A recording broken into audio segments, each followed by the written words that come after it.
তো আপনারা তো এখানে পুরা বাংলাদেশ ব্যাপী বিভিন্ন জেলার থেকে দায়িত্বরত নেতাকর্মী সবাই হাজির হয়েছেন। তো আপনারা যদি একটু বলতেন যে কোন জেলার কি পরিস্থিতি। তো সম্মানিত নেতাকর্মী, আপনি কোন জেলা থেকে আসছেন? জি সভাপতি সাহেব, আমি বগুড়া থেকে আসছি। পুরো বগুড়া জেলার দায়িত্বে আমি আছি। ও আচ্ছা, আপনি বগুড়া জেলা থেকে আসছেন। আচ্ছা, যাই হোক, আপনি যদি একটু বলতেন যে আমাদের এফবিপি পার্টির বগুড়া জেলায় কেমন জনপ্রিয়তা। সভাপতি সাহেব, আপনি জনপতি নিয়ে কোনো টেনশনই করেন না। আমাদের বগুড়া জেলায় শুধু এফবিপি আর এফবিপি, এফবিপি ছাড়া কিছুই বোঝে না।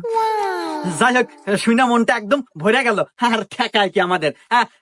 ভাই সাহেব, আপনি একটু আপনার জেলার জনপ্রিয়তা কেমন একটু বলেন তো।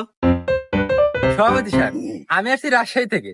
পুরা রাজশাহী জেলার দায়িত্বে আমি আছি, আর আমার জেলা নিয়ে আপনার কোনো টেনশন করা লাগবে না। আমি অলরেডি আমার এলাকার সকল মা বোনদেরকে ঠিক করে হালাছি, আর কারো দুয়ারে গেলে কেউ ফেরত দেয় না। কি আরে, আমরা